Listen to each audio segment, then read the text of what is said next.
This right here is one of the most powerful moments ever caught on camera in the 20th century.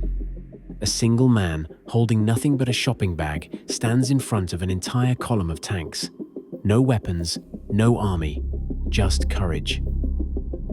And for a brief moment, he stops them. He stops everything.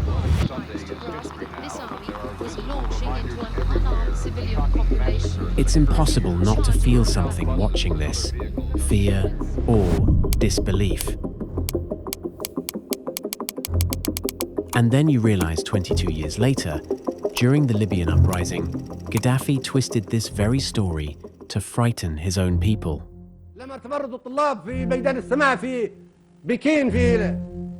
He reminded them of what happens when citizens dare to rise against power. A single image, born on the other side of the world, repurposed as a weapon of fear. Proof that dictators think alike, not in strength, but in their fear of their own people. It's haunting. And it makes you wonder, how did we get here? How did tens of thousands of students fill Tiananmen Square in 1989, demanding change, and end up facing one of the most brutal crackdowns of the 20th century? To understand Tiananmen, you have to step back a few years. Deng Xiaoping was in power, the man credited with dragging China out of Mao's shadow. He opened up the economy, allowed markets to breathe, invited foreign investment, and it worked. Cities exploded with growth, factories ran day and night, skyscrapers pierced the sky. For the first time in decades, China was beginning to look like a modern power. But here's the catch: politics didn't move an inch. The Communist Party kept a tight grip on power. Corruption spread through the system like wildfire. Ordinary workers and peasants struggled to get by, while party officials drove imported cars, lived in luxury apartments, and sent their kids abroad. Indeed, it was hard at times to grasp that this army was launching into an unarmed civilian population as if charging into battle. And the people noticed, especially the young. University students, intellectuals, the future leaders of the country, they saw this contradiction up close. They were learning about democracy, about freedom of speech, about civil rights, and they began to ask the question, what's the point of opening our economy to the world if the people still can't have a voice in their own lives? That question, simple, dangerous, and powerful, is what lit the spark.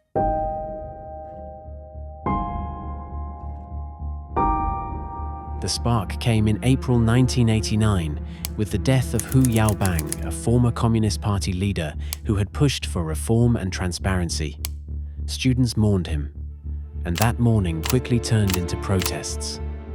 Suddenly, it wasn't just about a man dying. It was about all the injustices that had been piling up for decades: corruption, censorship, lack of opportunity, and the simple desire for a voice in how their country was run. The young man in front of me fell dead. I fell over him. The square became a city within a city.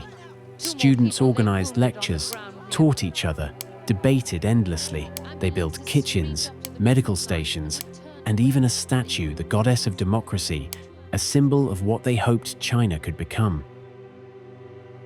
It was inspiring, but tense. Everyone knew the government could respond violently.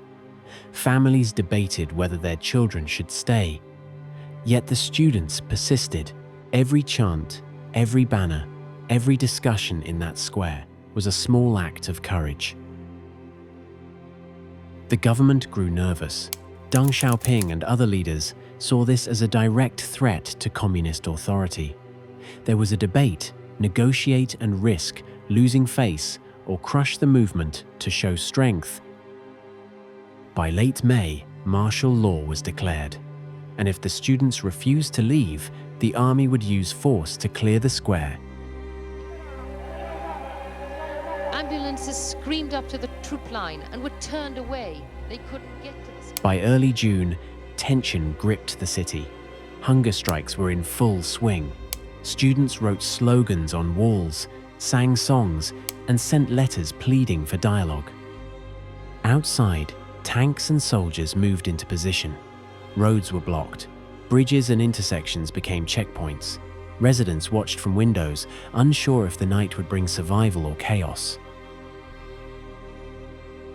Inside the square, students built barricades, formed human chains, and cared for the injured.